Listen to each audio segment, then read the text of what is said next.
마르코가 전한 거룩한 복음입니다.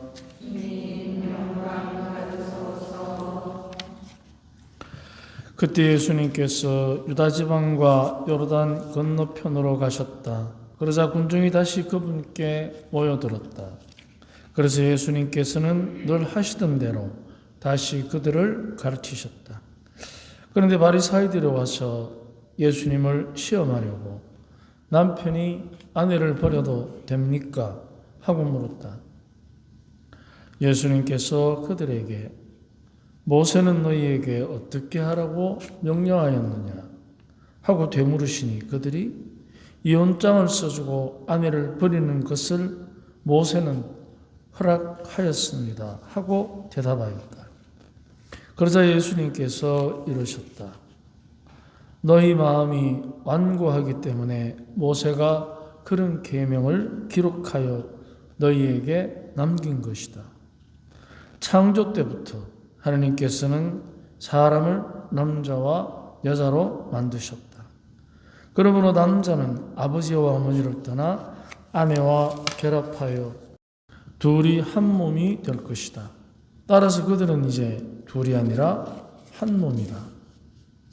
하느님께서 맺어주신 것을 사람이 갈라놓아서는 안 된다.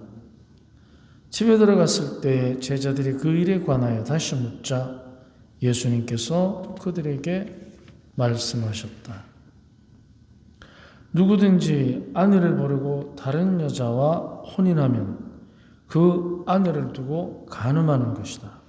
또 한 아내가 남편을 버리고 다른 남자와 혼인하여도 간음하는 것이다. 주님의 말씀입니다.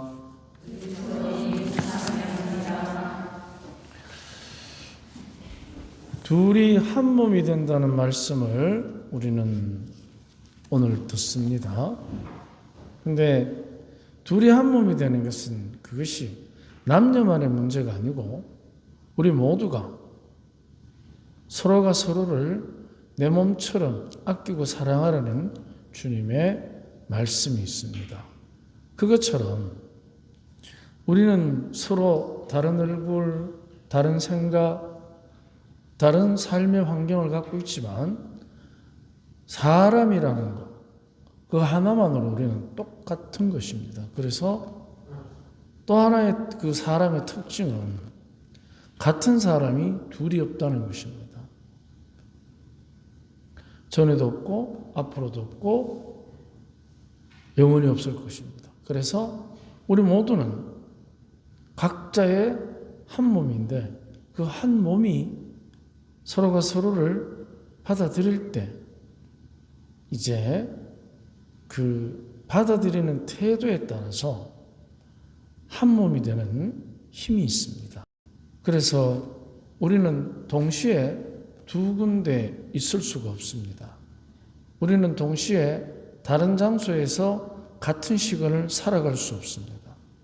같은 장소, 같은 시간에만 머무르는 한 몸의 특징을 우리는 갖고 있습니다. 그렇다면 그 몸의 원천적인 특징으로부터 우리에게 요구되어지는 삶의 방식이 있습니다. 그것을 주님께서는 둘이 한 몸이라는 말씀을 분명히 하시는데 그 둘이 한 몸이 되는데 가장 걸림돌이 되는 것이 완고한 마음입니다. 우리는 그 완고함을 다 가지고 있습니다. 완고함이 어떤 것인지 같이 한번 나눠드린 강문홍구를 한번 봅시다. 마음이 완고하면 남의 말을 경청하지 않고 자기 생각에만 몰두한 나머지 남의 생각을 자기 방식대로 곡해하여 고집을 부리고 고립됩니다. 하지만 강직한 사람은 공동선에 몰입해서 우리의 행복을 위협하는 불의와 부정을 멀리합니다. 완고함하고 강직함하고 차이가 납니다. 그래서 강직한 사람은 늘 신뢰를 얻습니다. 가끔 마음이 완고한 사람들을 만나면 대화가 참 힘들다는 것을 느낍니다. 그런데 정작 본인은 스스로 강직하다고 느끼는 것을 봅니다. 그러면 더 답답해집니다. 완고한 사람은 자기 생각에 매이고 강직한 사람은 우리를 위한 대책을 고심합니다. 대책과 이기심은 다릅니다. 완고한 사람은 본인이 옳다는 것을 고집합니다. 옳고 그르고의 판단 기준은 타인의 생각도 포용하는 기술이 있을 때 설득력이 있는데 완고한 사람은 그것을 무시합니다. 그 결과 본인의 생각은 자기의 소견임에도 불구하고 모든 판단의 기준으로 삼고 타인을 가르치려 합니다. 완고한 마음은 모든 것을 자기 기준 안에 가두고 고정관념으로 자신도 이웃도 계속해서 몰아세웁니다. 그러니까 어떻게 됩니까? 자기도 틀렸고 남도 틀린 거예요. 그러니까 모든 게 안 맞는 겁니다, 지금. 그런데 또 하나는 더 심각한 것은 완고한 사람은 자기는 맞고 남이 틀렸다고 생각할 때. 완고함은 우리가 선호하는 강직함과는 사뭇 다릅니다. 강직은 모두의 의견을 포용하는 너그러움이 있지만 완고함은 다름을 감안하는 경직됨입니다. 완고한 것은 경직된 것입니다. 그러니까 다른 것을 못 받아들이는 거죠. 강직은 자신의 명예를 위해서 아집을 부리는 것이 아니라 모두의 공익을 위해서 보다 좋은 의견을 수렴하고 보다 합리적인 선택을 위해서는 자신의 것을 모두 내어놓고 희생하는 용기가 있기에 담대한 것이지 센 것이 아닙니다. 강직한 사람은 지혜롭습니다. 완고한 사람은 무지합니다. 자기 생각밖에 모르기 때문에. 완고한 것은 희생 없이 자기의 이익을 위해서 자기의 명예를 호소합니다. 이러면 이러한 고집은 지나간 사건에서 자기에게 이익이 되었던 생각들에 얽매이게 합니다. 이것은 상황이 급변하면서 다가오는 미래에 대한 대책 마련을 어렵게 합니다. 과거에 자기가 좋았던 판단, 사건, 기억, 거기에 매여가지고 지금 변화되는 것 앞에서 계속해서 자기의 고정관념만 주장하고 거기에 얽매여 있다는 것입니다. 완고한 이는 자기의 이익에 집착하고 강직한 이는 모두를 위한 공동선의 열정을 갖습니다. 이 둘 중에 어느 것이 하나님의 자녀다운 모습일까요?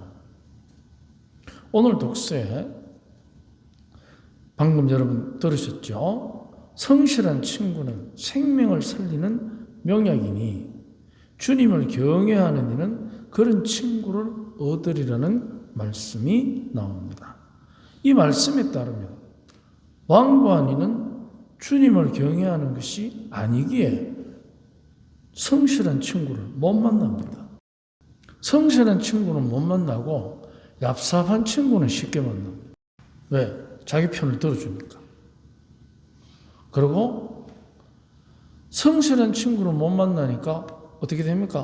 혼자 바쁩니다. 혼자 해야 되니까. 근데 하느님을 경외하는 일은 성실한 친구를 얻게 되기 때문에 그 서로 간의 경외심과 성실함이 이제 모두를 행복하게 하는 삶의 아주 현명한 기술이 되는 것입니다. 하느님을 경외하는 사람은 성실해야 경외를 표시할 수 있고 진실해야 성실이 가치가 있어집니다. 그래서 하나님을 경외하면 성실함으로 하나님의 경외심을 드러내고 그 드러난 성실함 안에 진실함이 스며 있기 때문에 성실한 친구를 만나는 것입니다. 축복이죠. 주님을 경외하지 않는 완고한 이들은 자기를 경외하도록 친구를 유인하기 때문에 성실한 친구가 아니라 자기와 비슷한 류의 꾼들이 모여서 서로를 이용하려고 음모를 꾸밉니다.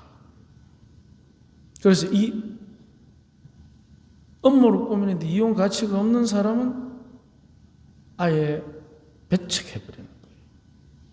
빼고 만나는 거죠. 그거를 소외라고. 하지만 강직한 이는 하느님께서 원하시는 공동선에 몰입하기 때문에 하느님께서 우리 각자가 자기답게 행복하도록 예비하신 그 사랑의 길을 갑니다. 사랑이 없는 완고한 사람은 자기만 바라보고 유혹받지만 강직한 사람은 넘치는 사랑으로 악마를 물리칩니다. 오늘 하루 우리 안에 있는 완고함으로부터 해방될 수 있도록 주님께 자비를 청합시다. 아멘.